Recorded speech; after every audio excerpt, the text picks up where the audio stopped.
What's up, Buck fans? Welcome tonight to the Aftermath on 102.9 Game Broad Street South Radio. We got a lot to break down. The free agency has been damn near a slam dunk for your Tampa Bay Buccaneers. We've been making moves here and there, bringing the old crew back. So get your ass ready tonight, get your drink, and let's get ready for the Aftermath tonight.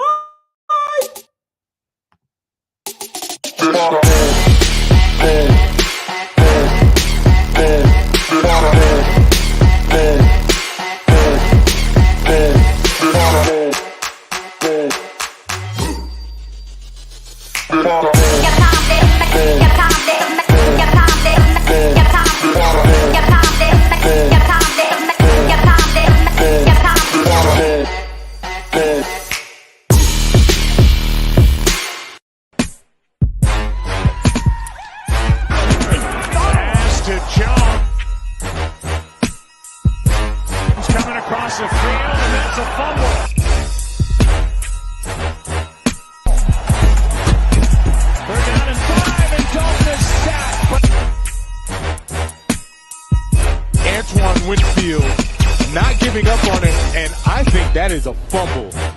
It does not look like he crossed the plane. Six. Mayfield to the end zone. Evans.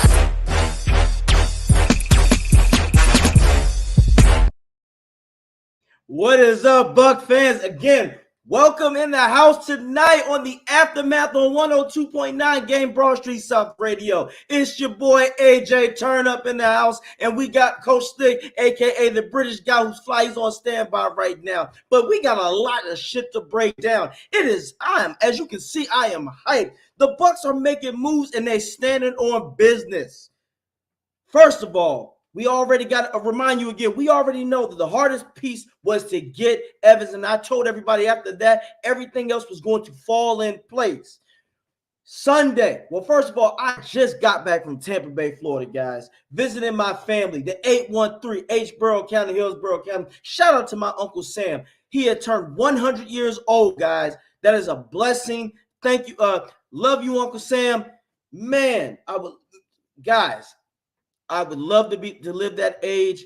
Thank you again. I love you, Uncle Sam. Shout out to the Grant family and down there.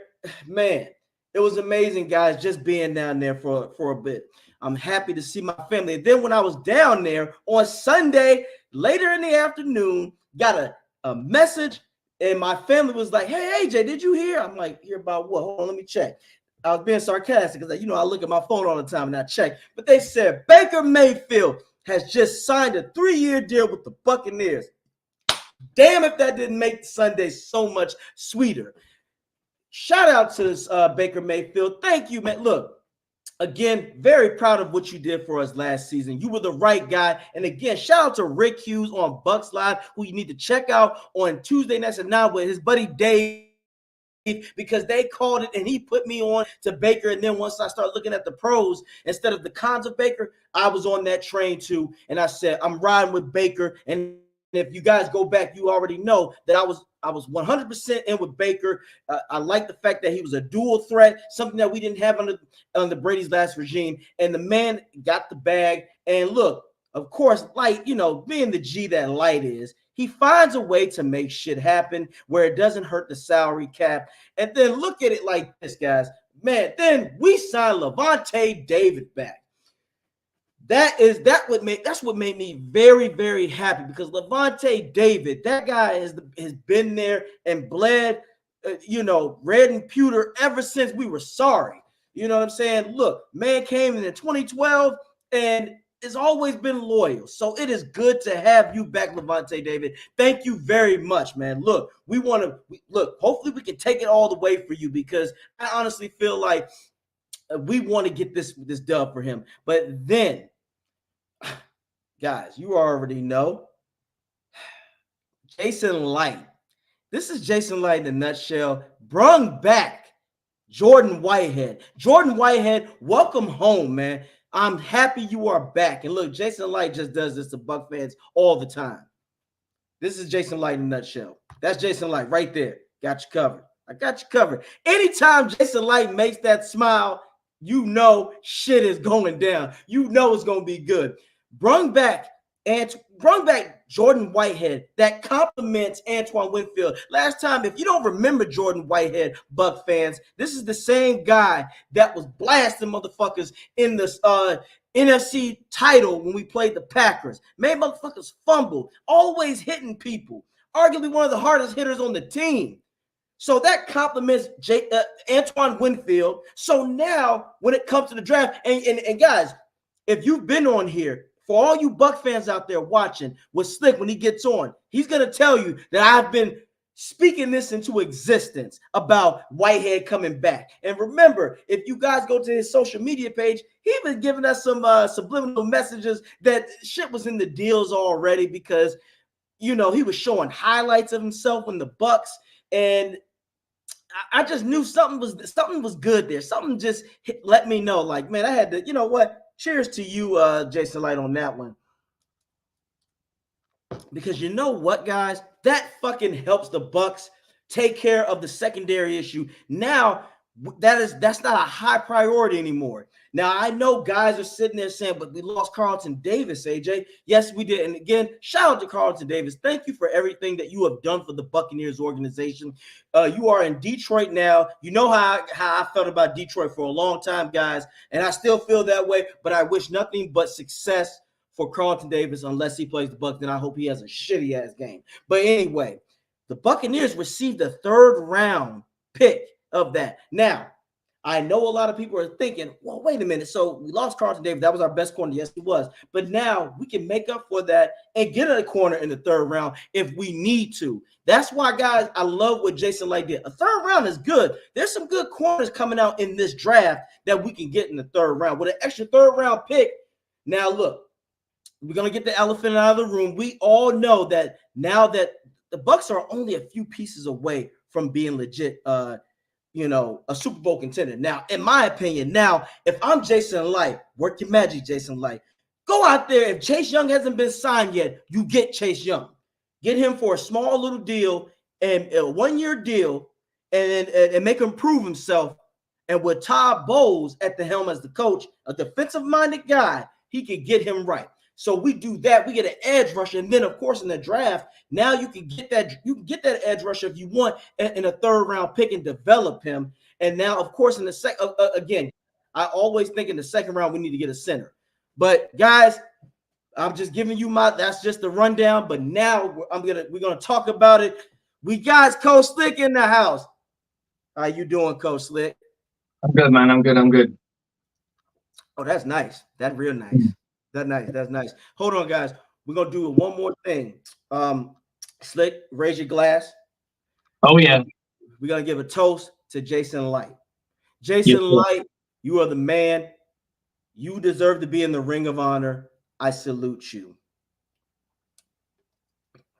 And Slick, because you wasn't here, I'm gonna play you this fucking hype video. Is you ready, my dog? Are you ready, Coach Slick? And another thing, guys, check out Coach Slick on It's About Bucking Time. Give Coach Slick an opportunity. You look at his accolades. The man is currently coaching. If I was a defensive player, I would want this man to coach because he's the damn guy. And come on, man, the cool British accent. Who doesn't want somebody to say, kick his ass? I fucking love it. So let's get ready for this hype video, though. Hold on. I got you, Slick. I got you covered. That puppy running. Pass to Jones. He's coming across the field, and that's a fumble.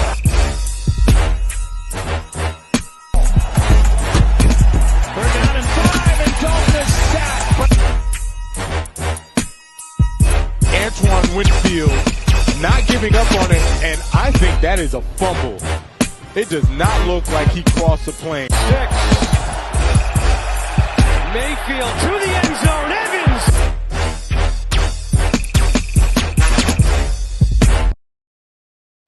Yes, sir. Yes, sir. Yeah, we have to run that shit back. And shout out to everybody in the comments. Shout out to Dritz924. Yes, shout out. Yes, edge rusher center is a wrap. That's right. AJ, can you post that link to that hype video. I got you guys. I will send that out there because that's gonna be the anthem for the rest of the month of March, y'all. Because look, we ain't done yet. We ain't done yet. First of all, we gotta break it down. First of all, Slick, I just got back from Tampa, Florida, and I'm here to tell you it was so fucking good to be back in my home. So good to be back in the 813 Hborough County. I celebrated my Uncle Sam's 100th birthday. Man, 100.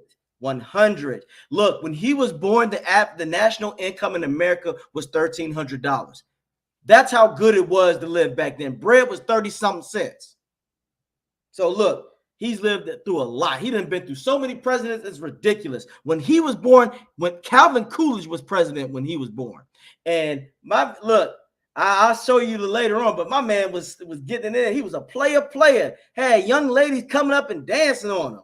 He get more play than I do. I'm like, damn, and he had a little bit of moves left. Over there, I knew what he was doing. He was conserving his energy for the ladies. And I ain't mad at you, Uncle Sam. They call him Uncle Sam because he laid a slam on people. That's what it do. But guys, I'm gonna tell you this thing. On that Sunday evening, when I saw that the Bucs signed Baker Mayfield, that was a sweet ass Sunday. I was sitting back with the family, and all my family in Tampa are Buck fans, so they were like, "Yeah, I know you're gonna talk about this on the aftermath, AJ." Look, what was your thoughts when we signed him and for the price that we did? I mean, at the end of the day, when it comes down to price, I don't give a shit because it's not my money. And I've got to a point in cases of when people go, "Oh, that's too much money." It's not your money, so don't fucking worry about it, right? And you know that they're going to perforate that through bonuses and stuff like that. They're not daft. They've done this for years and years and years. The Buccaneers know what they've been doing. And if you think we've overpaid for a quarterback, okay, give me the name that's going to be the person that's better, but cheaper. And I'm guaranteeing you, unless you are like sucking the dick of somebody and you've got an articulating jaw, you ain't got nobody. You just ain't. At the moment, he fits into the team. Everyone likes him. The organization likes him. He likes the organization. You do end up overpay. At some point, you will overpay on your quarterback. It's a guaranteed fact. The only difference is some teams get the luxury of having that quarterback in their system for 4 years, maybe 5 years, depending on how long like they're a first-round pick or what have you. But eventually, you're going to overpay. And by sitting there and going, but I don't blame the Cowboys for overpaying Dak. I don't blame them for it because at the time there was no one on the free agent market they could have bought. Now, some people might argue Kirk Cousins, but we've all seen what Kirk Cousins has done. We don't know that Kirk Cousins is going to work out here. It's still a gamble, and he still got paid a boatload of cash to go where he went. What the fuck is his agent? That's some Jerry Maguire shit. He came out of 180 for a guy that's coming off a major injury. And you're right. Considering what Baker got, we got off really well. I keep telling people, Baker is 28 years old, Slick. I think people, because they've written him off so long, they're acting like Baker's 31, 32, 33. No, that's a 28-year-old man. He's in his prime years. Quarterbacks at the age of 30 mean nothing. We have one that played at 40-something. So I'm telling you, right, and Aaron Rodgers still plays decent level football. Yep. Maybe they are overpaying, but it's really not that bad.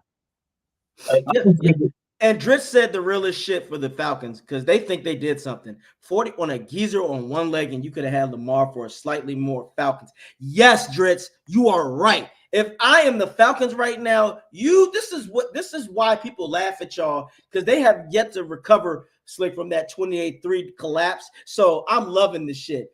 Kirk Cousins, as you said, Slick, we've seen what Kirk Cousins can do. That's not a compliment. And as you said, who's to say it's going to fit in Atlanta? I don't have anything against Kirk Cousins.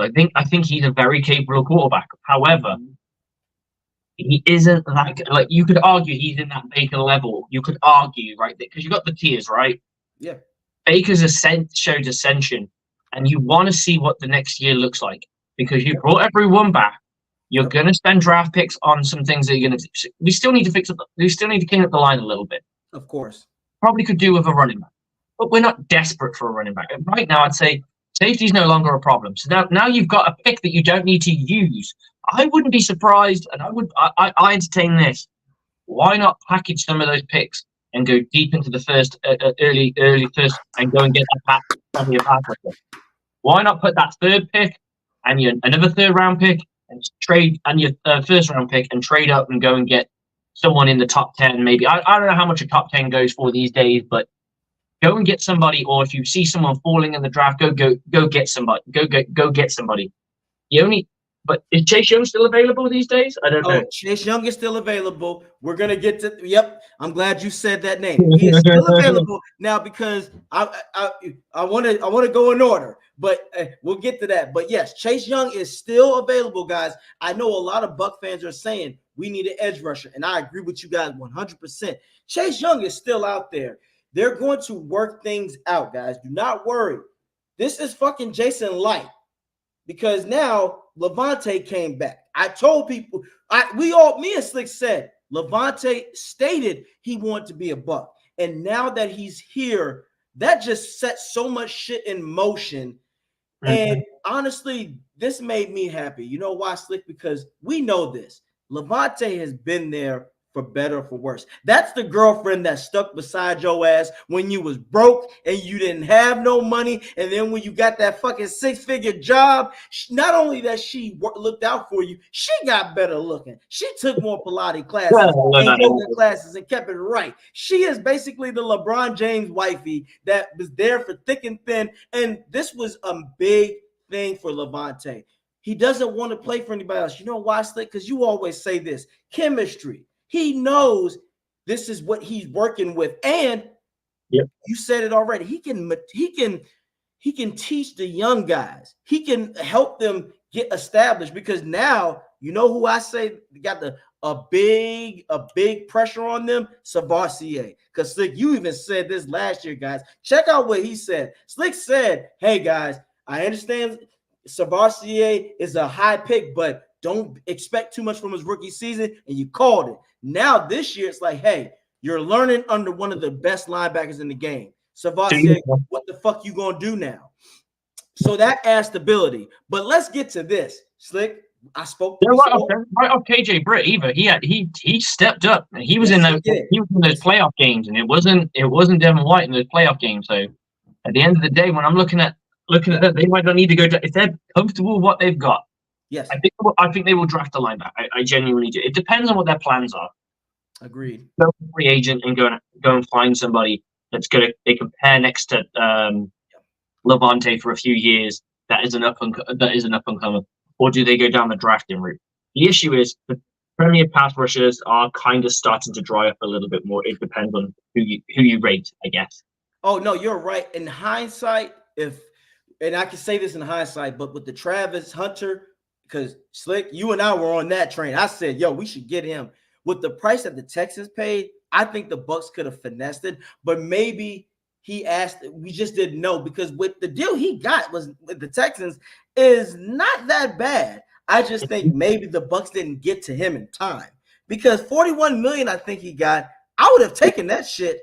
It's just as money to go left as well. So that's right. And as you said though, Slick, it's hindsight now. We don't know what he asked for. For all you know, in Tampa, he might have said, "Nah, I need $60 million." We don't know these things, guys. That's the business that we never will know. Some people ask for more because they know, oh, okay, this team is more desperate for this, so I'm gonna see if they'll give it to me. But again, that's fine. Chris Young is still out there. But again, Slick, let's just get to what we were. How many times, Slick, did you hear AJ Turner speak Jordan Whitehead into fucking existence? I said, get his ass home. I'm like, this is where he needs to be. I was there saying to you, I'm not 100% sure that's going to happen because I had to speak it into existence. I was Slick. I just felt that when he kept showing them fucking highlights, I said, oh, okay, somebody in the Buccaneers organization must have talked to him because he's a little too comfortable out here just showing old highlights. You know why? Oh, yeah. I think once the highlight reels went up, I think that's when people really started to like. Yeah. Hey, look, Jordan Whitehead, welcome home where you belong, man. I know you was in New York, in the cold ass New York. They got good ass pizza, which is cool. But now you're back down south. Get that good soul food, and you ain't got to worry about no 30-degree weather. You belong here with your boy Antoine Winfield, as you said, Slick. What did I say? If we get Jordan Whitehead, the fucking safety position is covered. Now we can take care in the third round. And I'm gonna take it further because Rick Hughes would have a heart on it if he heard me say this. What if the Bucs don't necessarily get someone in the first round? What if they go back and they can get higher second round picks and get an extra one? And now you can get players that are going to be available because this is a loaded draft, I think. And we're going to have people, Slick, now because Carlton Davis is gone. I told people that third round pick that we got for Detroit, you can go get a corner right there. People forget Carlton Davis was a second round, not a first round pick. So a third round is not bad. There's Jamal Dean was a fourth as well. I'm sorry, he was a fourth. Excuse me, a fourth. So no. You are right, but I think Jamal Dean was a fourth. Yeah. I'm not entirely sure. So there you go. It's not, guys. Let me tell you this. I got to show this picture, Slick. Anytime our brother Jason Light makes this smile, this is what he's telling us. You believe in Jason Light. When he makes, anytime his chin and his mouth go up like this, I know he got a Bud Light at the bottom of his hand. He's going to make things happen. Guys, don't worry. The cornerback position will be handled. You can get a cornerback in the third or fourth round, Slick. I want to ask you, Slick, in your opinion, with that extra third round pick, if you had to say, if we were going to get a corner, when would you say we would take that, in your opinion? It depends on how the dominoes fall for the cornerback position. So if you go early, you may be forced to use a second. If they don't, you might be able to squeeze. You might be able to package your fourth round pick or your fifth round pick and your third round pick to go back and go into the second. Because at the end of the day, not always fourth round picks really equate a lot. But maybe you can do something like that and go up in the draft a bit more. I don't think they'll use anything heavier than I don't think they'll use a first because the track record of us doing first round picks for corners is not great. I'm not saying that if there's a guy there, they'll go for it. It depends on what they think are their issues. Me and you can sit here going, well, they need this, and they might need this, and they may need this, and they need that, and they need this, and they might be sat there going, well, that person's fine there, that person's fine there, that person's there, that person's this. Well, we know they're happy with Zion McCullum. For all we know. Yeah, that's now. I'm glad that third year development's going to hit him, and he's going to play because Carlton Davis wasn't great his first 2 years. Now, granted, he was in a scheme that did not fit him. Right. Now, I'll say this. I'm going to say this. I'm going to keep it a buck with you because we always do, Slick. I think Zion, if he gets in the starting position, he's going to be either a disaster or he's going to be a slow, gradual upgrade. It's not Buck fans. I honestly, you're not going to get the shot in the arm. You're going to. Yeah, thank you. I'm glad. I'm just keeping it a buck with y'all. That's the way that I see it with Zion. He's either going to be a shit show or he's going to be a work in progress where he will slowly, gradually ascend. Just like Carlton Davis, as you just said, Slick. A lot of people don't remember. Carlton Davis' first year was not that good. You just saw the potential. Zion McCullum has potential. With that speed, he can recover and do things. I just don't want him in fucking zone coverage because he just looks lost. But maybe. I think about Christian Izzy, and he could maybe transition into that cornerback position. So it depends on how they feel about players because we're going off last year, right? We're not in the practice, we're not in the practice facilities. We're not in that. We're not grading the tape. We're not sat there doing all the real work, watching these people's footwork, watching how they cut, watching how they change direction, and watching how fast, looking at their makeup speed when they're starting to get burnt. All those kinds of things, their play recognition, all that kind of good stuff that we just watch what's on the field and we get almost like a feel good vibe about a person or a feel bad vibe about somebody, right? In this case, they're kind of looking at the tape. They're going to find out what they think of the issues. Now, you get rid of Shaq Barrett, I believe that's probably the biggest hole you've got to fill. Agreed. I think that they will. Now that's another thing that we got to get the elephant out of the room. And I agree with Buck fans because we're all in the same picture. My thing is now, Slick, okay, you got to get a pass rusher. You got to. And if you need to, damn it, if you need to go by, do this. This is how I feel. If you need to draft 2 edge rushers in the draft, so be it. I'd say draft one early in the early rounds, maybe second or third. And then if you got to go to fourth or fifth, you get another one as a potential. Because the reason why I say that, do you remember when the Bucs in 2010 drafted Aurelius Ben and Mike Williams? Mm-hmm. And Aurelius Ben was the second round pick. I think Mike Williams was the fourth round. And look how that turned out. Mike Williams was he worked harder. Aurelius Ben had more height, but Mike Williams was the one who turned out to be the stud. That's what I do think a guy like Jason Light would find that diamond in the rough. That's why I do think that he is going to draft 2 edge rushers. So don't be surprised, guys, if you see Jason Light drafting 2 edge rushers. That's just how I feel, and that's what I think that he'll do to make things work for the Buccaneers. So I wouldn't be surprised. And I think Yaya, man, can you imagine the pressure this is going to be for Yaya? They want Yaya to ascend. Now, again, right now, in my personal opinion, Slick, if I'm a coaching person, I could see Yaya getting between 7 to 9. If he can get to double digits, that's cool. But I see him at this point right now between 7 to 9. I agree. I think we want him to be double digits, right? That's the end goal. We always want our guys to do well, and the better they do, the better our team does, right? So that's always going to be the thing. But I think in the case of looking at him, what he's going to do, it could happen. He could have an explosive season, and we're all smiling. We'll be ear to ear. We look like we've just swallowed melons and they're stuck in our mouth. Will it be that wide to wide from ear to ear, smiles from ear to ear? But I do think you're probably right. I'd say probably the 8. I think his marker is going to be between 7 to 10, somewhere in that ballpark, somewhere in that figure. Probably closer to like an 8 or a 9. That'll probably be where he finishes. It's what they want to do on the other side. If they think they can do it by committee and they just keep the fresh person going, that could be a way of doing it. Because it doesn't matter if you've got 3 guys there that you can cycle through, and they each get 3 or 4 sacks apiece, then that's the same. You know what I'm saying? So, and then you've got the difference on your line. Your line's a little bit different now because Stu was never the pass rusher once he turned into an end. Once they turned him into an end and he wasn't the free tech anymore, he wasn't pass rushing menace that he used to be. He wasn't a sack menace. He's still a pass rusher. Now with what we've got with Cansey, he can rush the passer even at the position that he's playing. So you may get a little bit of uptick from him as well. I love the hiring of Greg Gaines, and I'm glad he's back. That's your boy, guys. Slick has been calling Gaines, and look, we speak things into existence, guys.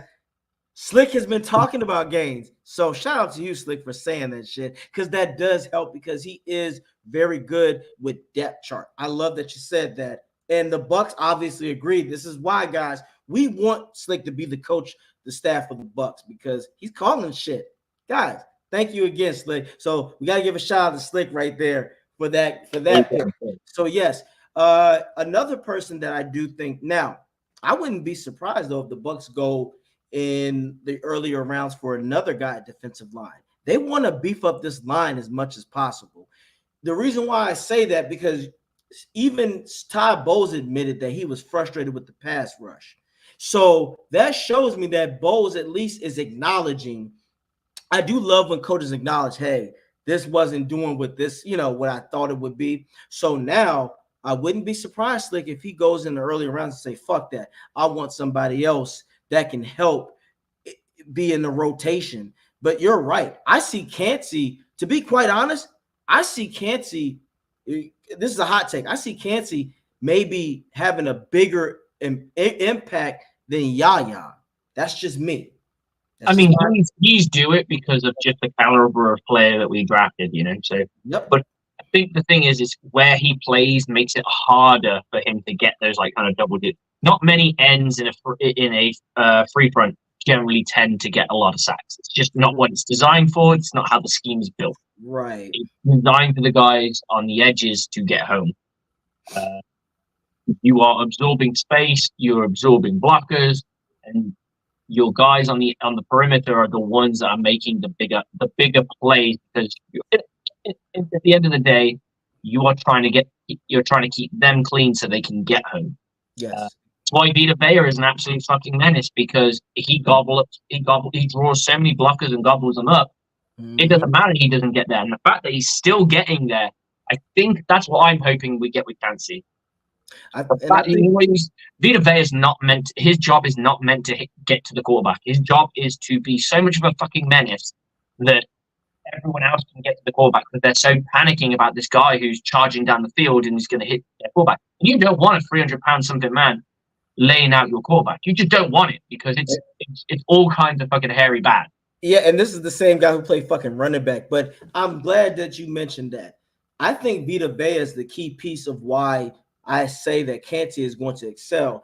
To me, Vita Vea is nothing more than a Nagata 2.0. Do you remember Nagata with the Ravens? When his job was, as you said, simply get everybody else to eat. Because of Nagata, Terrell Suggs was eating. That's why I do think Kancey will, because you're right. Vita Vea is in his prime years. They know earlier for this year, for the most part, coaches are going to say, we got to stop 50. They're still not worried about Kancey yet, and that's why I think Kancey will excel, which will pivot to Yaya getting that 7 to 9 sack range. But you are right. Vita Vea is going to be Vita Vea. Vita Vea just doesn't get the appreciation, one, because he's not a loudmouth kind of guy, but also Slick has already said this, Buck fans, when you play born positions and you're not the big time stud and it's not sexy, you don't get the recognition from the fan base. But coaches and football knowledge people like ourselves, they know. You best believe your defensive coordinator or your offensive coordinators on the opposing teams are like, number 50 will fuck us up if we leave him one-on-one. Why do you think he's always doubled? He is a menace. So that's another thing that I would like to talk about. And hold on. Somebody else said this. It's still early. Light knows what he's doing. Hold the line. Dritz. That man then brought so many people back. First of all, the simple fact that after the Super Bowl, he brought all the old gang back. You've got to give him credit where it is. It's not that many GMs out there that's doing it the way Light has. Slick already said this before. It's not our money anyway, but the way that he's handling the business, where the Baker deal is great. If anything, it's more of a Baker. We're going to give you the bag, but you still have to prove yourself. And if Baker fucks up, he's gone. The Bucs didn't pull a Giants, as Slick always say with the Daniel Jones situation. Look where Saquon Barkley is. Saquon got the fuck out of there, and he still went within the division to be spiteful. Slick has always said this. I'm going to let Slick talk about this because he eloquently puts it down on why you shouldn't invest too much in a caliber of Daniel Jones. Now, because let me ask you this, Slick, who you think got the better end of the deal? Fucking the Bucs with Baker or the Giants with Daniel Jones? I mean, the way the Buccaneers contract sets up with Baker is they can actually walk away from him year 2 if they want to. And I believe Daniel Jones is very similar in his contract. The only thing I didn't get was they tagged the running back. They didn't tag the quarterback. And Daniel Jones and Baker Mayfield have very different seasons when they peaked, when they had that, what you call it, their peak season, right? The one that got them paid. Daniel Jones has less touchdowns than games he's played in. That's not a good stat to have, right? It's not a good stat to have. Right. Baker Mayfield had a Geno Smith-esque year, which is what we were all kind of hoping. We were hoping that was what was going to happen. We were going to get the Geno Smith-esque kind of year out of him, and we did. And there were some ups and downs. There was, I think we can all agree, there was a moment where we went into a bit of a slump, and we felt, is Baker really the guy? I was that person too, because I wasn't seeing it translate on the field. And the thing is, we're fans. We want our team to be great straight away. We want our team to, and we have to sometimes realize that there's a process, that it takes time. You can't just expect a guy to be great. And sometimes you play up against some shitty teams and you kick their ass and you're like, yeah, we're great. And then you play against good teams and you struggle against them. And we're like, oh, well, shit. No, you're not shit. You're just figuring it out. You're finding your way. Yeah. And that's ultimately what's going to happen. And there's going to be a little bit of growing pains this year, too. The good thing is we are loading the fuck up. Yep. And I'm glad you said that, because one thing, guys, Slick as a coach has already analyzed me. I'm a man that wears the emotion on the sleeves. I have to admit that shit. I'm like, yeah. When we beat a shitty team, I'm like, we on that level. But Slick and Rick go, now hold on, AJ. What happens when they play good teams? And they called me on that, because when we played teams that were legitimately better, we did struggle. But Slick and Rick said, you have to be realistic, because those are good and better teams. Detroit was more established. Philly early was more established. So we have to be real. So Slick, thank you for that, because sometimes I get a little ahead of myself. Now, we love our team. We want our team to win. Yeah. I get wrong. When we play bad and we play really freaking bad, we shouldn't have lost to the Saints. We should never have lost to the Saints. But it happens, and you have to understand that part of the it's part of the parcel, right? We have beat the Saints for 2 years straight. They had the streak on us. We won a Super Bowl in that time and a division championship, and a decent and a super solid playoff run that was cut short, which we all disagree with. But that's not the point. You're right. We still couldn't beat the Saints. Todd Bowles comes along and he's doing pretty well against the Saints. Facts. And that's what made me excited, because I was like, yo, we doing the thing. But yes, when we play good teams, we have to be realistic. But I want to get to this for a sec. Dritz, my bad. You right. You called him to go. Yeah, he was the go already with Brady. That's the greatest free agent signing in sports. Not football, sports history. Oh, shit. Uh-oh. Dude's about to come on in a second. My bad. I misunderstood what you were saying. Yeah. I was saying the people. Gotcha. I understand. Okay. Dritz, we here. We do need to be patient. Guys, he's right. Edge rushers don't grow on trees. He's right on that. Now, Slick said Travis Hunter, to me, and I agree with Slick, that was our best chance, but shit happens. So now the Bucs have got to do what they do best and adjust right now. What about Bright Herb? Has he been taken yet? Eagles got him. Yeah, Eagles got him. Eagles are actually loaded, actually. You know what I'm saying? But again, they are loaded. They are loaded. They have to be, because they've got to change their culture. They're a loaded team, and if you can't, I mean, all eyes on them. But I don't see any teeth on the offensive side of the ball. I see all this defensive side of the ball stuff. Agree. If I was the Eagles, to be quite honest, at this point, people would say I'm dumb, but no, it's a culture thing. AJ Brown would not be in my locker room. He would be released. I say this, Slick, because if he was bitching like that already, you don't need someone messing things up. This is a new season. The coach, Sirianni, is lucky that he got another year. And in my opinion, I would have a talk with AJ Brown and be like, look, either we're going to fix this off season right now, or if you feel like if you're going to be that disgruntled guy, you need to get the fuck up out of here. Because what's one of the worst things, Slick, when you have a loaded roster and you don't do shit? That's an embarrassment. You have to learn why it happened. Right? If you can understand your whys, you can always fix the problem, right? So what was it that caused it? Now, obviously, the only people who really know what went wrong is the people in Philly. We can all guess and have an educated guess on this, but we won't really know. Clearly, they're happy with Sirianni to a point. To a point. Mm-hmm. To a point. So there's going to be a point where they go, this is too far. We've given you every tool available. Maybe that's what this is. But remember, they did this the year before. The year they went to the Super Bowl, what did they do? They tooled up. They got loads of talent around him, around the quarterback, and gave him everything he needed to succeed. Yes, they did. They did the fucking job. The second year, we were all looking at them going, this is going to be a powerhouse team. The division is basically split between them two, and if someone's lucky enough to punch them out, right? Because any dog has his day when it comes down. And it's, we've always been that underdog team. We've never been that team. When we were in the Super Bowl last time, we were the underdog. No one was expected to win shit. No. So we're that team who probably is considered the third or fourth best team, and we punch above our weight, and we go out and we get to the AFC, and we fuck teams up from the AFC West. Exactly. I think that's you called it. I think the Bucs play better when they are when they get disrespected. When the And I Bucs, think that's the problem. That was the problem the second year, the year we tried to run it back. We were the favorites. we were hyped as we should have though. When Absolutely. But I think that was half the problem. There was an expectation because Tom Brady would like to cap out. It was like Tom Brady was going to look like ending his career. It looked like he could end his career.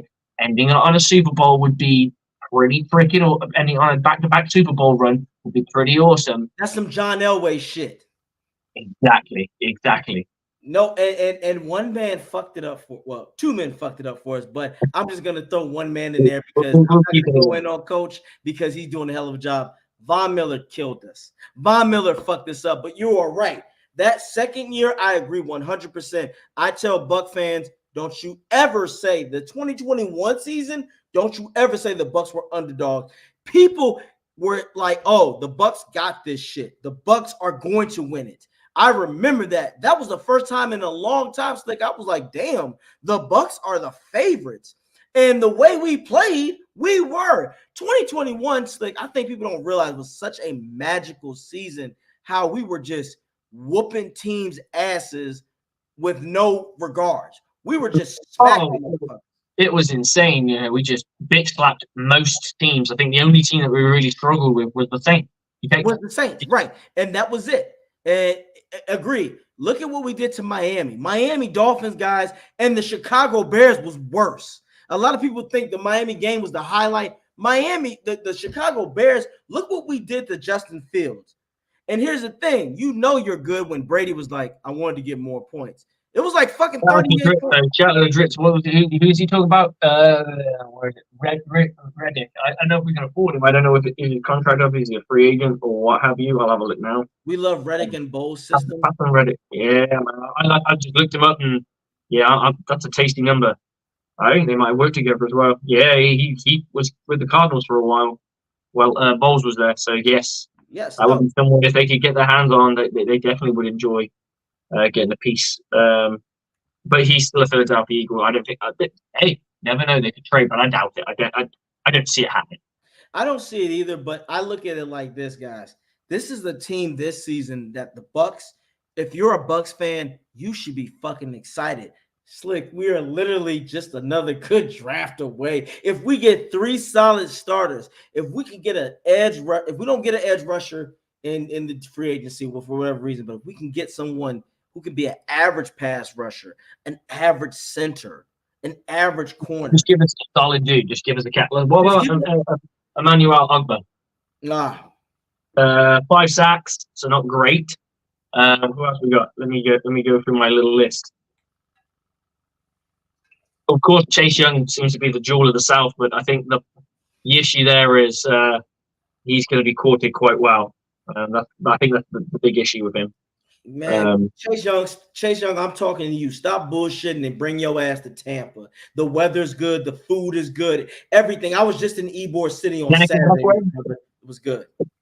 Go down the Yannick Ngakoue route because he's still available. I wouldn't mind that. No, a guy like Bowles, Slick, as much shit as people can criticize, including myself as a defensive-minded guy, Bowles knows how to utilize his defenders. Guys, I'm telling you right now, there's a reason why Antoine Winfield was drafted under the Bowles regime, and it's not a coincidence that Antoine Winfield is not had he was arguably the best safety of this season. I can trust in Bowles and shaping the motherfucker. That's why I want Chase Young here. Hell, Slick, for all we know, motherfucking Chase Young could be our premier pass rusher. Here comes the dude to come in here and drop some knowledge in a second. Uh-oh, dude. Guys.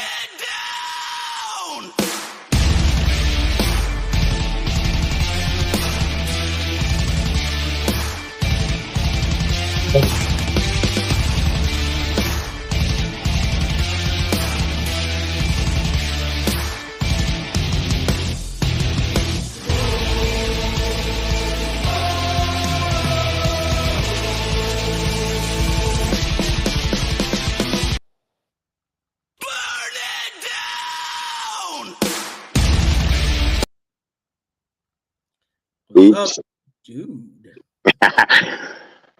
Hey, sing it with me. I know you guys are a little young, but you'll pick up right when I go in. Ready? And this is to our buddy, our hard hitting recent signing, number 33 in the Buccaneers program.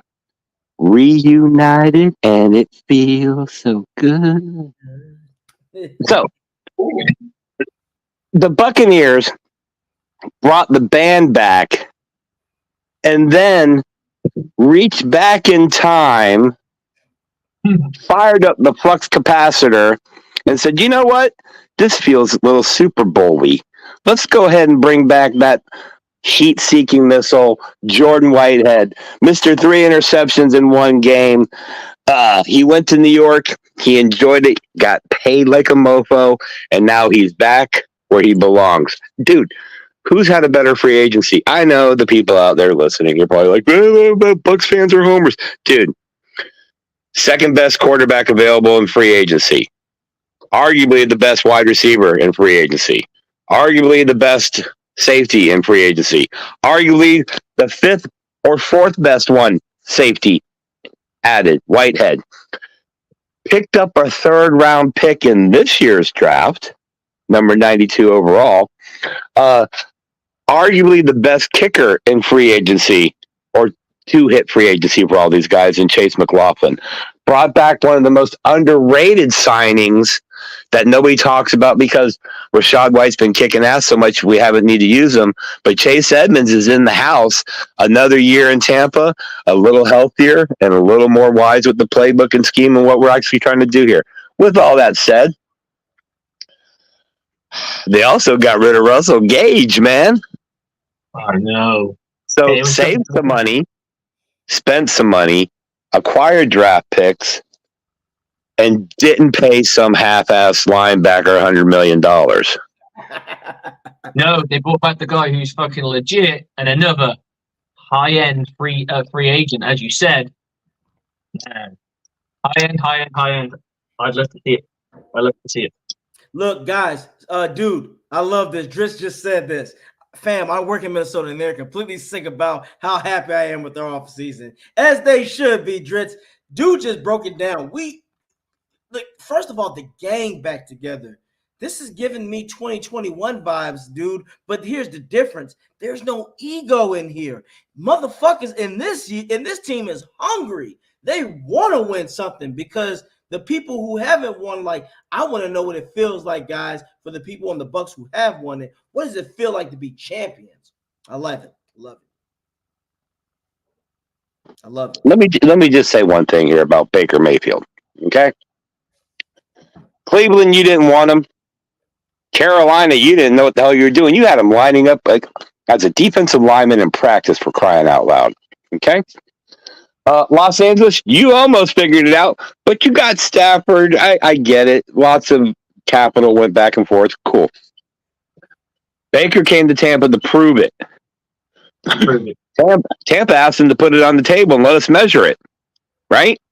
Right. Well, he came out, won the division. Oh, I know it's a crappy division. Dude, a division win's a division win. Go to Wikipedia, bro. It doesn't say division champion in a weak division. It doesn't say that. Okay? 10 years from now, it's a division championship. Winning record, unlike the previous guy the year before. And now Baker, the clown. Baker, the guy that grabs his crotch in college. Baker, the guy that everybody wrote off. Baker. Baker now is in the top 5 in almost every playoff quarterback category for the Buccaneers. There's a little fun fact. Baker, if you look at the other deals that have been going around and then compare them to the deals with Baker, Mike Evans, and just go down the Buccaneers line this year in free agency, and you'll see there's value. There's something about coming to Tampa. Let's just say it. Becoming a Florida man, you have less taxes. Everything that comes with Florida, like you mentioned, Ebor, the food, the beaches, it's beautiful. These guys are coming here for everything that you could check off on the list. There's one thing left to do. They got to go out this season and put it out on the field. But we, being the Buccaneers, have kept the talent, brought in a great need in another safety. Because let's be honest, the other safety in the Tampa last year, who regardless of who you put in, just wasn't cutting it. We haven't even got to the draft. We're not even to the draft where you can almost rest assured they're going to bolster the offensive line. They're going to grab a pass rusher. They're going to grab a defensive back.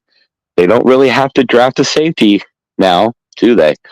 And I still see in the next 7 to 10 days tops a new deal coming for Tristan Wirfs, right? And I see a couple other restructures or extensions, and I see them getting Antoine Winfield off the tag and actually on a deal.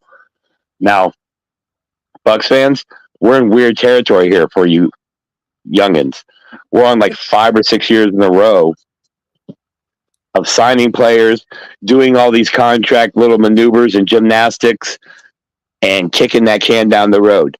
Realize, hey, down the road, they're going to have to, do like they did last year and take a hit, eat up some dead cap space. We got that coming for the next 5 or 6 years at this point. But look what they did, killing $80 million last year. Yep, absolutely. Oh, and just to talk about those rankings of the draft, I'm just looking at Pro Football Focus. They have Levante David down as the 3rd best available free agent. They have Antoine Winfield as the 1st best available free agent. They have Jordan Whitehead as the 8th best safety in free agency. They have Mike Evans is the 3rd best wide receiver in free agency, and that's probably you got to add the age. That's usually what brings these people down, right? If they were 26, no one's gonna argue with this. And then we got the 2nd best quarterback. So you go 1, 3rd, 2nd, 8th. Guys, you did the job. That sounds like a fucking home run free agency, especially for what the Bucs have been through. And again, as Dude said, this is a team that's different. And I said this, we're going to kick that can, but Buck fans, you're in a position where this is a team that literally can be good for the ages. Remember, Kelsey is only going to be in his 2nd year. Yahya. Winfield is young. Wirfs is young. Wirfs, I won't be surprised if he's the highest paid left tackle in football. That motherfucker deserves it. He got a blank check. Wirfs is sitting back right now, guys, doing this. Like, you motherfuckers going to have to pay me. Look, they going to put a 0 right there. He going to be like this. Hold on, guys. He going to add another 0 and be like, bet. Now get me here so I can protect. And remind you, him and Baker got a little repertoire. Remember, Tristan Wirfs and Baker, they're going to have a better connection, even more than your beloved Brady. And that's not a bad thing, guys. Remember, guys, Brady's in his 40s. Tristan is a young man. So him and Baker are going to have a bigger repertoire. This is a team, guys, that you should be fucking excited about. I wish Rick Hughes on here. He'd be like, guys, you just don't know. The Bucs are having fun, and they're going to be really good, okay? But, guys, just hold your horses. But I've been through the bad times. This is the good times. So enjoy what you have now. Rick Hughes is saying, Rick is saying that right now, and he's fucking right. We have to enjoy what we have now. Guys, we are in luxury times. Don't be fucking surprised for the next 3 to 4 fucking years we're winning the division and getting into the playoffs. Of course, Vegas and the rest of the media is going to say, well, because Kirk is with Atlanta, he's going to be good. But Slick already told you, you don't even know if their fucking chemistry is going to be good. What if he fucks up one game and Pitts just says, fuck this? You don't know that. But we know Baker and Evans, they're going to get better. Again, Baker is that chick, y'all, that y'all gave up on because she was like 180, but she lost 20 pounds now, and she did it the right way, and she's tight now. And look, Baker's snaggletooth that got braces, and now she come back for her senior year, and you're like, damn. You're like, damn, what happened to you? So look, guys, Kirk is that chick that's on her last leg. Like, she's that thick chick that you liked on the gram 5 years ago, but she's one more Cuban sandwich away or Southern food in Atlanta from becoming Big Mama fat. Hey, I want to get something here on record for all you listening. And just so I can brag to people. When the next couple days or weeks go by, and we hear the narrative wherever he ends up signing that the Buccaneers didn't keep Devin White, it was a money issue. No, it wasn't. They were able to get anybody, any amount of money, any time under the cap in the last 4 years. If they wanted Devin White, they'd have kept him. If they wanted Devin White, he would have started and played the majority of the snaps in the playoffs and the final stretch of the season. Look, criticizing athletes that can do stuff that we can't do is a little weird, but I'm going to sit here and do it anyway because I don't give a shit. Devin, 2020, right now, that's your pinnacle, bro. And great pinnacle. You won a championship. You played with Tom Brady and an excellent defense. You shut Patrick Mahomes down. You were part of that. Mm-hmm. But since then, you got a 2.5, 3 year Super Bowl hangover, homie. All right? You had too much caviar and chicken sandwiches on that media press tour. That's what happened here. You got out the film room and got on the gram. That's your problem. You was thinking the grass was greener on the other side because their uniforms was green. You was flirting with another team and walked back in that locker room and had the audacity to put a C on your chest. This is what happens when, like the old Dave Chappelle skit, when keeping it real goes wrong. Okay? You are now Antonio Brown Jr. in Buccaneer lore. That's what you are. That said, when that narrative comes out that it was a money issue for Devin White, no, it wasn't. If they valued him, he would have been one of the first ones locked up because he's young and has all that athleticism. But Jason like we Light- know, go ahead. No, you're right. Jason Light makes shit happen. Again, guys, Jason Light and Bowles, especially Bowles, they're looking at the future. They're as the dude just said it. There's a reason why he didn't start as much. And people, including myself, at one point when he got the interception in Jacksonville, he thought it erased all the fuck shit he did. But Bowles was like, "No, I do that for the rest of the games," and he didn't. As dude is and Slick, we have all been saying it, bro. 2020, that was 2020. That was COVID time.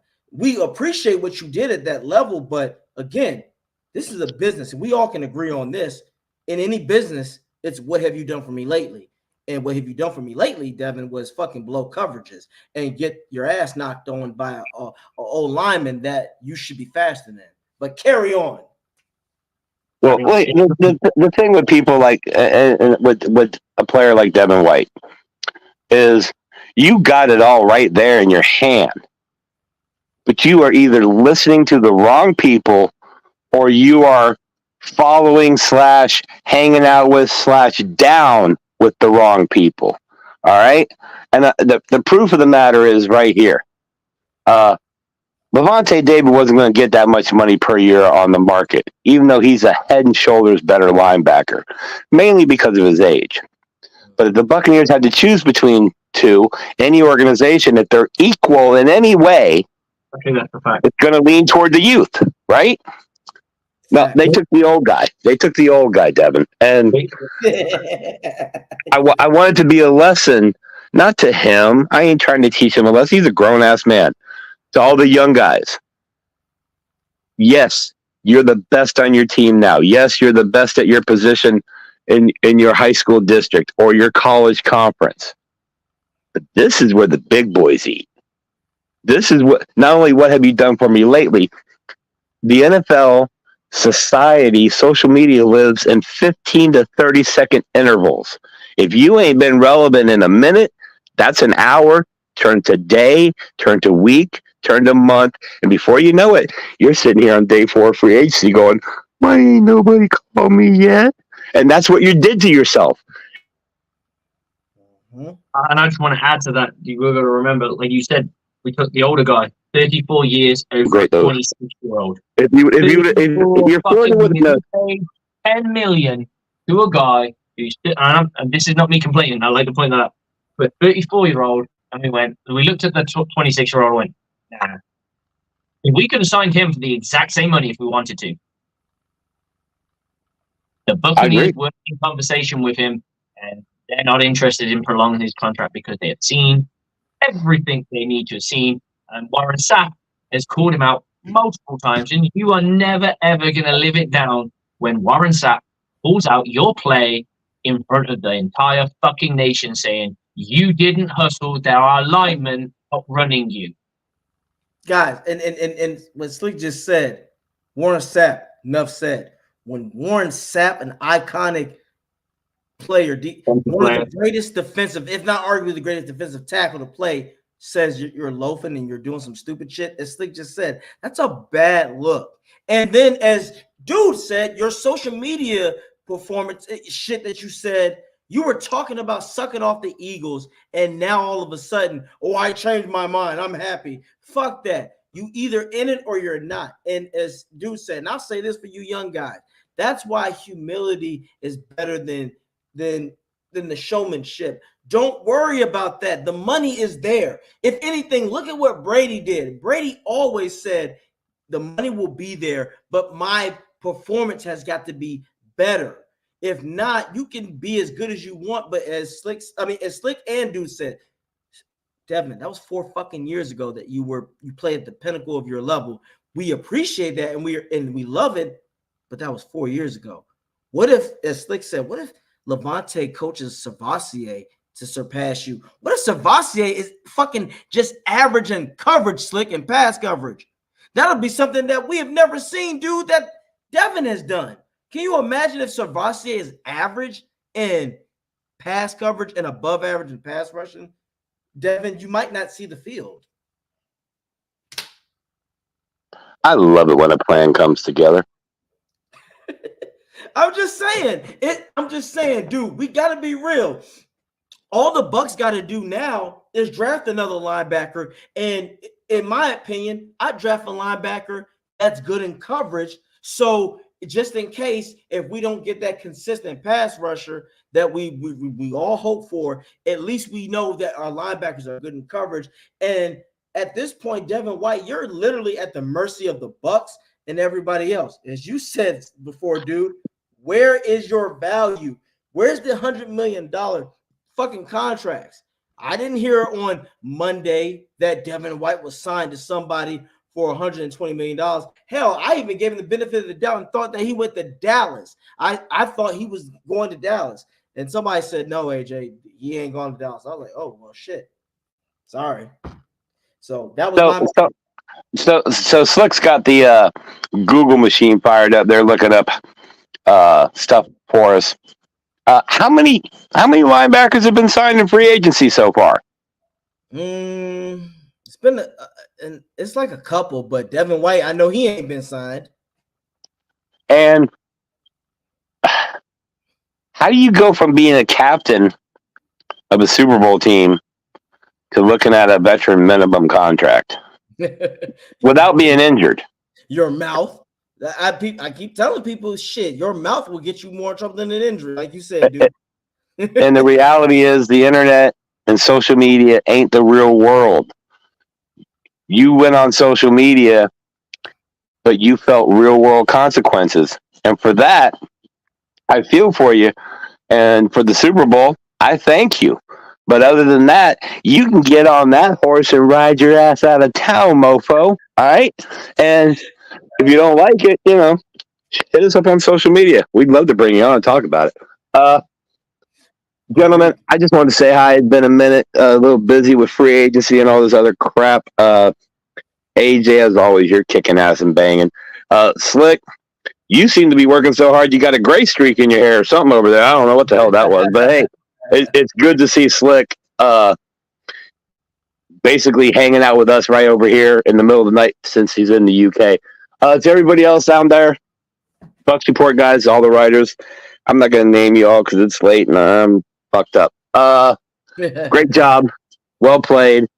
AJ, kicking ass as always. Listen, guys, we got a couple more signings that are going to happen, some restructuring, and then we can all turn our attention to the draft.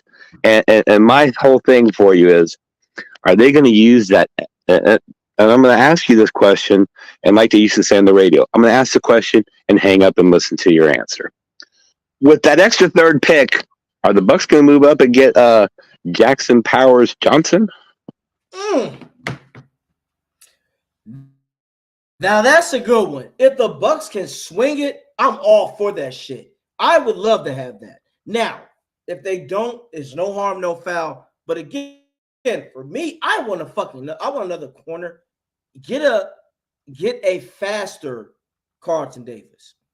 Carlton Davis, he had some speed, but get me a physical corner that has a little more speed. If I can get that guy that can run that 4.45, but is physical, because that's another thing that, in my personal opinion, Slick, that if I'm Bowles, maybe this year, if you're gonna have a new corner or whatnot, if you have an unproven pass rush, just play more man coverage early and see what happens. Just a wild guess, but we know Bowles. We know who he is, but that would be me early on in the season. I'd say play man and see what happens if you got a new corner in the third. Because, like I said, there's a reason why Light is not losing sleep over Carlton Davis. Maybe he sees something else in the draft where he's like, you know what? There's a lot of Carlton Davises out there. There's just not enough Carlton Davis with 4.5, 4.41 or 4.3 speed. So maybe he's looking at a corner like, you know what? This guy, he's just as physical as Carlton. He just got more speed. That was Carlton's biggest weakness. He didn't have enough recovery speed. When you're playing press, if you don't win, you need that recovery speed for sure. Mm-hmm. It's absolutely huge, and I think that's what you get with Jamal Dean. He's probably not as physical as Tom Davis, but he has the makeup speed. And I think that's the trade-off you get. Finding the two, it's a tough ask. But I wouldn't be disappointed with somebody. I wanted to go for a few free agents that are dotting around the league that maybe we could be interested in. So we're going to go down the running back route. J.K. Dobbins probably coming off a big injury. We're going to sign him real cheap. A.J. Dillon's that bruiser from Green Bay, and that could be that thunder and lightning mark that you could get with Rashad White. And then Deontay Foreman.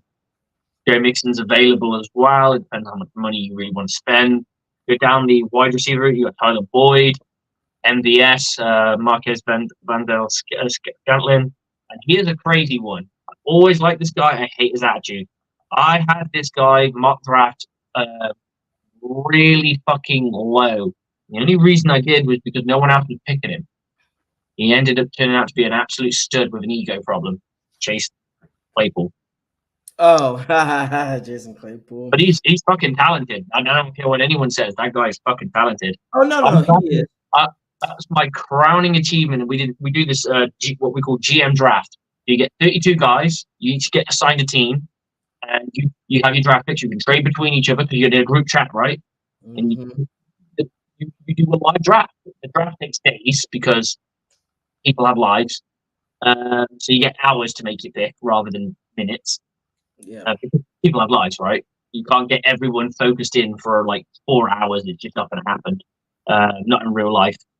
And it's a lot of fun. And I think I had the Green Bay Packers, and I got Chase Claypool, and I had a few guys who've made it pretty big in the league where I drafted them really low because I thought they were fucking awesome, and they were still there. And I was like, okay, I'll take them. Like Darius Sneed, yeah. 6th rounder. If I get Claypool, Slick, it's one of those things. He actually would benefit the Bucs because he would be the 3rd or 4th guy. He's that guy. The role models that he's got in front of him. You've got to remember that wherever he's gone, there's not been the dude, so to speak. Like a real caliber. You can't turn around. You can't out when you got Mike Evans. You got, you know what I'm saying? And you got a legitimate quarterback. Not an amazing quarterback, but a legitimate quarterback. And you have Chris Godwin. How do you turn around and go, well, I'm better, I'm the man on this? You're going to be, if you can't navigate the Tampa Bay Buccaneers wide receiver room, you are done in this league because they are some of the most unselfish guys you'll get to work with. They will want you to get yours. Mike Evans has never been the pouty little bitch that throws a fit because he's not getting targeted. There are games where Mike Evans barely gets targeted. And of course, we get upset for him. That's what Yes. we do, right? If Claypool would be a healthier Russell Gage, in my opinion, as you said, if anything, he's the fourth guy because Palmer's up and coming. So the new OC and Cohen, he might say that would be the battle, wouldn't it? That would be. I don't even think it'll be a battle because Palmer's speed and his age is going to supersede Claypool. Claypool's like I think that the wily veteran could win. That's the beauty of it. That's you know, when we talk about camp battles, that's going to be the camp battle. And I think the same with Marquez Scantlin. I think he could be that guy too. And I'm glad Christopher Cole said this. He keeping it a buck because I say this: there are a lot of receivers in the draft. Absolutely, you can get a fucking diamond in the rough like you did with Trey Palmer in the 6th or 5th round. Can't guarantee it though. That you know that it's not a guarantee, but I say this. Get a guy with if you can get a guy with speed, cool. If you get a guy with Trey Palmer's speed, maybe a step slower, you know what you got, Slick? You got a fucking backfield that you have to account for. 2 speed guys opposite of Evans and Godwin, and you got Cade Otton that Baker has a Boothang engagement with. No, the only thing I have with speed, because you're big on speed. Yes. Where's John Ross? Yeah. Speed doesn't mean anything, but it depends on how you were utilized. The one thing that made Trey Palmer so good was he ran quite a varied route tree for such a speedy guy. Right? Most speedsters do one thing. Oh, of course. I agree. And after a while, you can play to that because you just play your corner a little bit more off, you double team. You can beat it with an athletic corner. There are ways around it. But if you're talking about guys who are fast in the draft that are corners, let's have a little look at these combine things. We got Nate Wiggins from Clemson. I'm going to do my best not to butcher people's names. So if anyone knows these people's names, you can happily send me the phonetics because this shit's hard. Quinion, especially if he's a brother, because I got some of those names, man. I know. Look, if you need help saying the Sean, I got you. I can do Sean. I got you. There's Quinion Mitchell from Toledo. Decameron Richardson from Mississippi State. Nemira Pritchett from Auburn. Hey, let's get another Auburn corner. Can you imagine? If we get I'm not gonna lie, if we can get like a top 5. These guys are all sub 4-4. That's what I'm saying. If they're on James, Florida State. Yeah, if the Bucs get a fucking top 5 like corner, like within the top 5, like a corner, like top 5 picks of corners, the Bucs are set. At that point, what do I always say? Play fucking average. If that corner can be average, you're fine. You are good. Here's the thing. And this is something JT's always said to us. You remember him? Yes. They like athletic players. So how do these corners stack when they're in the other stuff? Like how broad? What was their broad jump? What was their? I bet you a guy who's going to be in that top level area who had a good 40, play good ball. You got to have the tape, right? You got to have the fucking tape.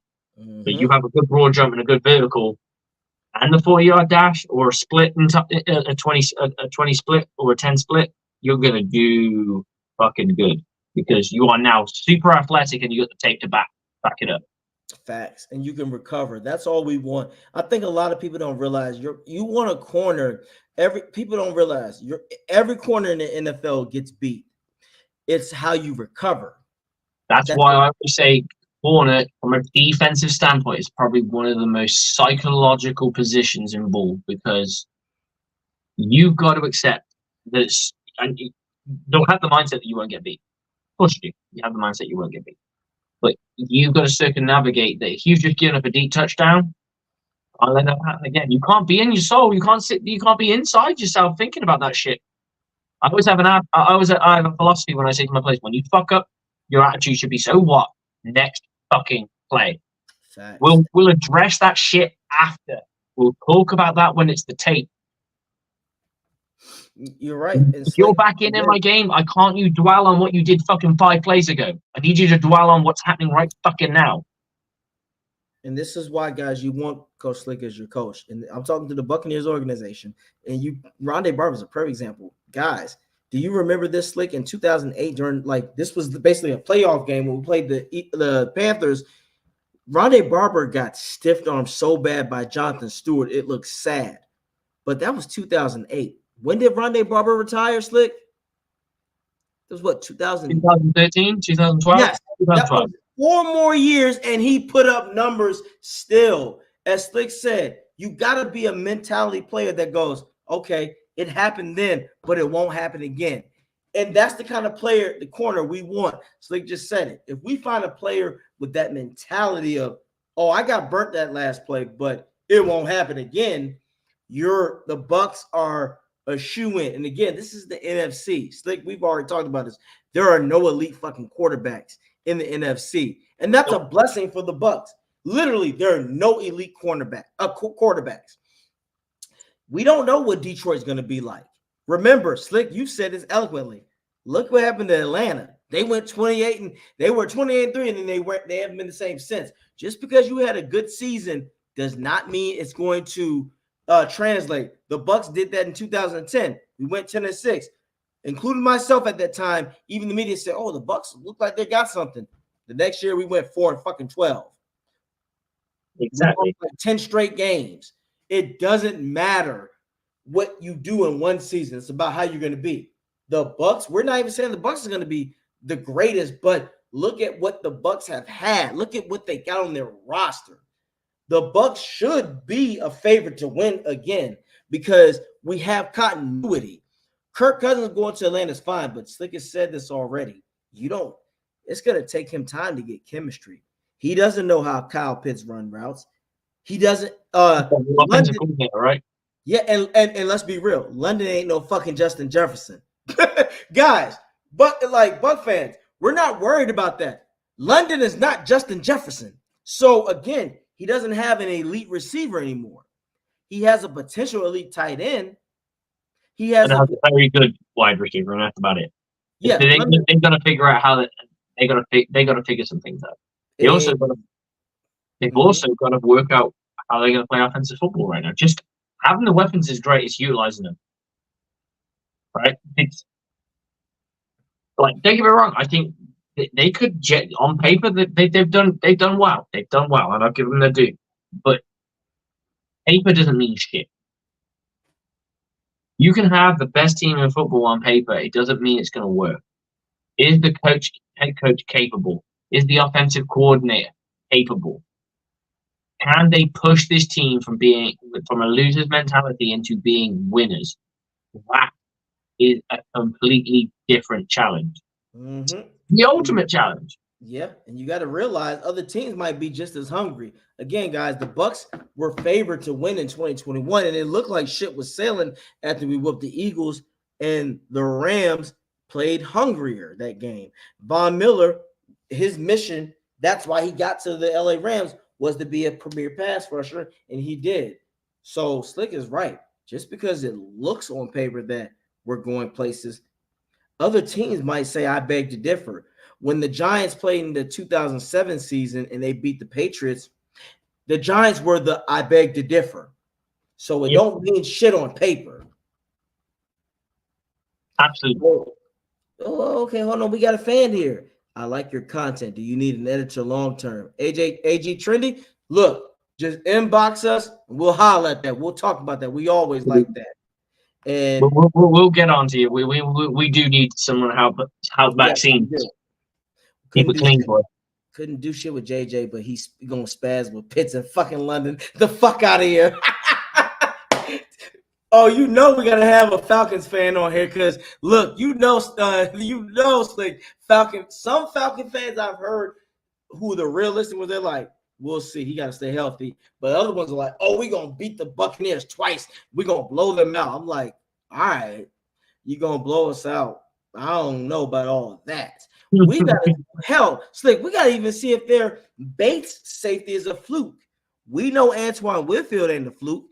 Antoine Winfield has what Slick got better and better and better. And imagine this: if he gets an average to above average pass rush, what do you think?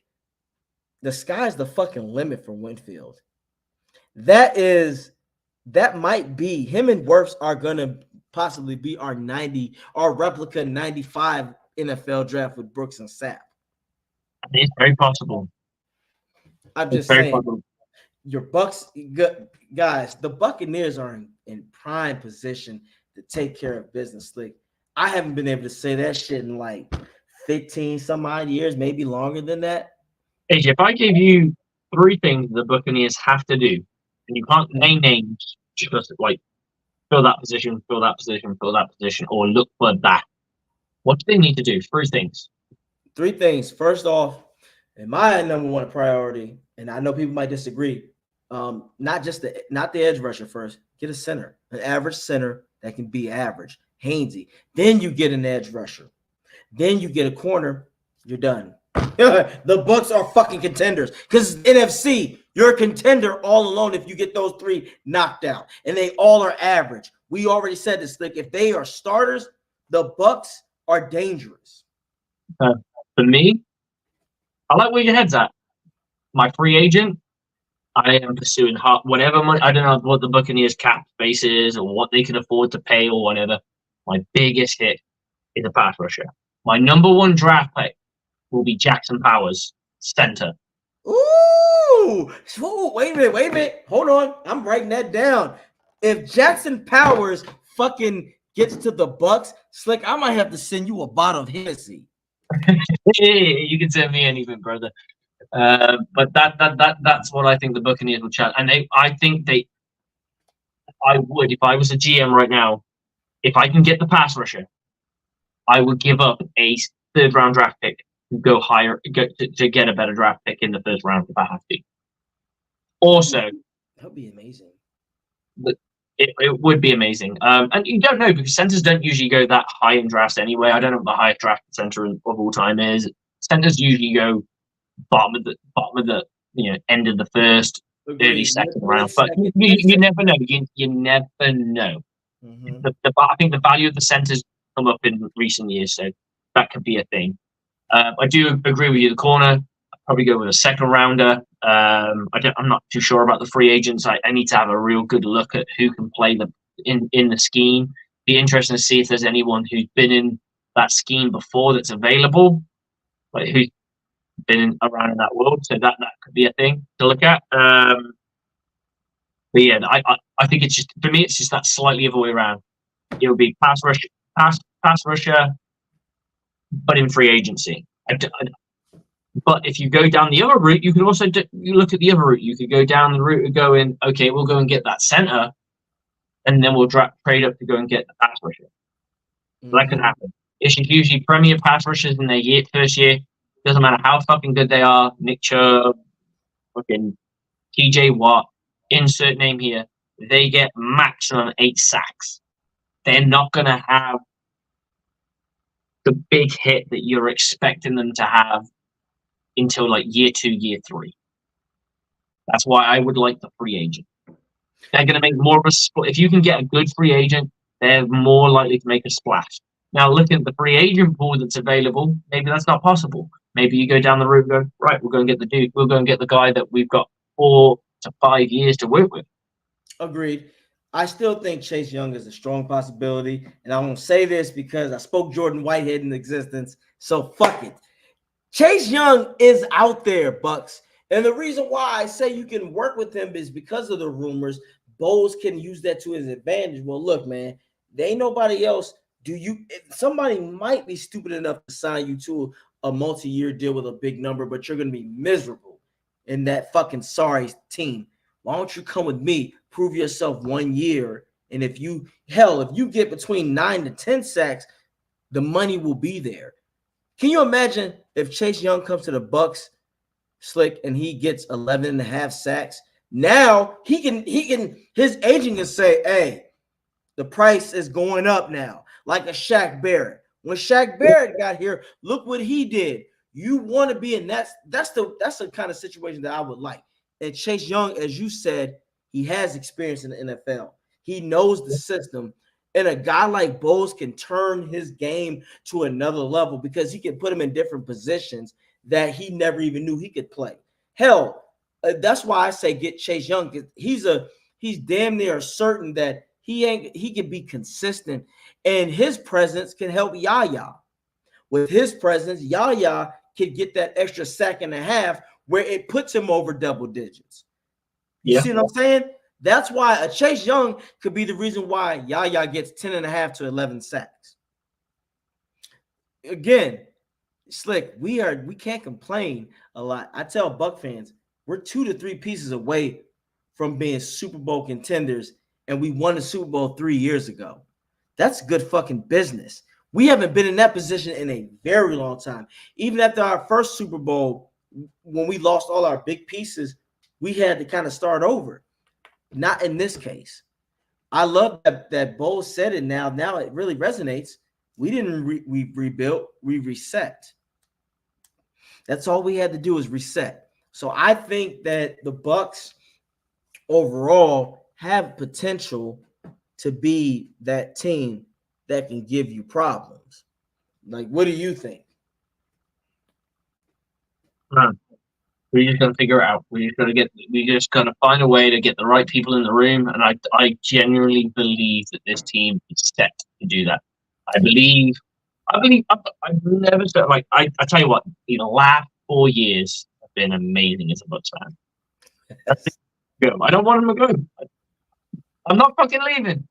Exactly. Like Mike Evans said, the Bucs ain't fucking leaving because they will not go quietly into the night. They will not just go, this is it.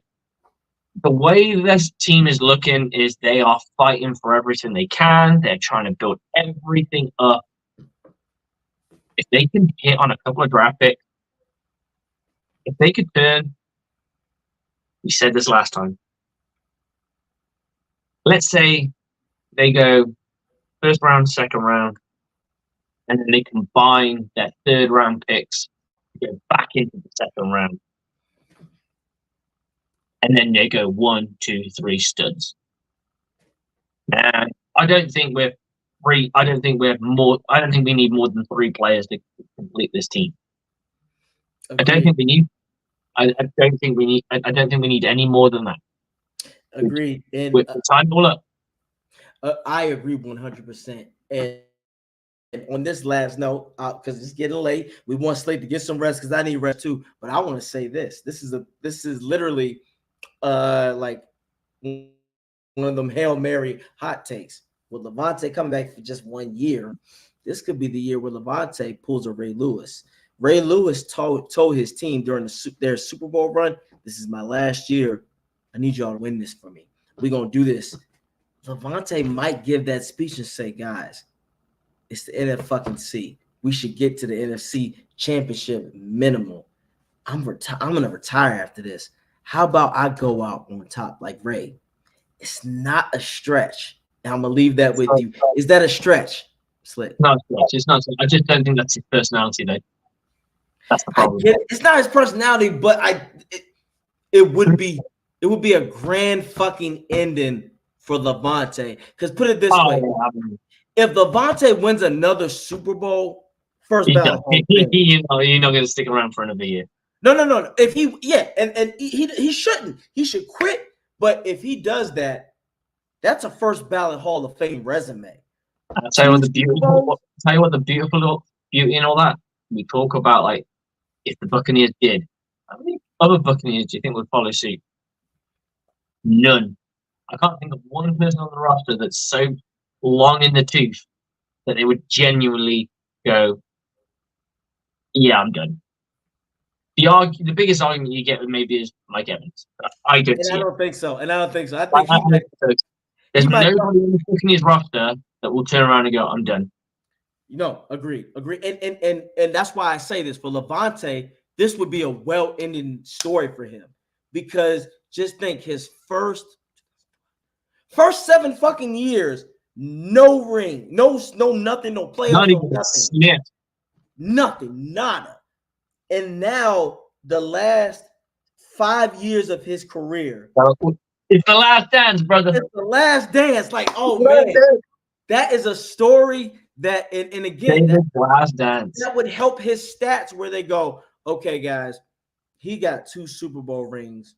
We cannot deny him.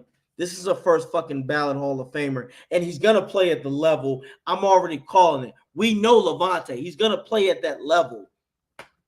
You get him into the Hall of Fame with that win. So on that note, Bucs fans, I hope that happens. Again, guys, thank you for hanging out with me. I'm gonna get some rest. Again, as always, you know you can find me on my YouTube channel. It's about Bucking Time. Check out my Instagram page at the Turn Up. Check out the link. I got good stuff, good merchandise. My motto is turn up in style, respect the process, and you know, one of the biggest things is reality checks don't bounce. And the Bucs are looking good. So as always, Slick, I appreciate your time. We will be back on, guys. Hell, we might be back on another day if they get Chase Young. So as always, go Bucs and take care of yourself, my man. Look out yourself, brother. Take care. Peace. Peace out, brother. Okay, guys, that's pretty much the end of the show. So a little bit about me. I see we've got a fair few viewers. I'm an American football coach in England. I'm a defensive backs coach for the Sandwell Steelers, and we're in the middle of our preseason, start of our preseason really. We go to NFL HQ, to the academy in the UK, and play a preseason game, get ourselves ready and get ourselves right, go and ring chase this year because that's what we're about. I'm a defensive backs coach. But let's get back to the Bucs. Your Tampa Bay Buccaneers are priming themselves. They're ready in the triggers. They're finding a fucking way. It's time to jump on this boat, guys, and enjoy it. Let's not get overly critical, because I can see so many fans finding a problem with everything. Oh, we signed Mike Evans for too much money. We signed this person for too much money. It ain't your money. Don't fucking worry about it. The Buccaneers know what they're doing when it comes to these contracts. They've been doing it. They've been knocking it out the park for the last 4 years. They're not going to let us down. They're not going to let us down. Some people are stressed over the Carlton Davis situation. I get it. You had a tried and tested corner. You was battle ready. Now you don't. You've got to find a way. You've got to find a way to find a guy who could fit that mold. I believe in Coach Bowles' ability to build to see talent. Not necessarily in the draft, but because I don't know how much of a consultant he is in the draft. But free agency, things like that, guys he's worked with in the past, guys he's had spent time with. I believe he can bring the right person to Tampa. And I believe that. Fundamentally. This is a defense first team, and you're seeing it. They love their offense, but it's a defensive first team. At the end of the day, they will stop you from scoring. That's their goal. Go and look at last season. Nobody dicked us. We were never thoroughly embarrassed by anybody. When was the last time the Buccaneers can say that on a regular basis? This has been happening for years now. Buccaneers have never had their noses blooded for a a good solid time. So on that note, guys, keep the faith. In light we trust. Let's hope Bowles it out, and we go kick some fucking ass. Bucs on me, Bucs on 3. 1, 2, 3. Go Bucs!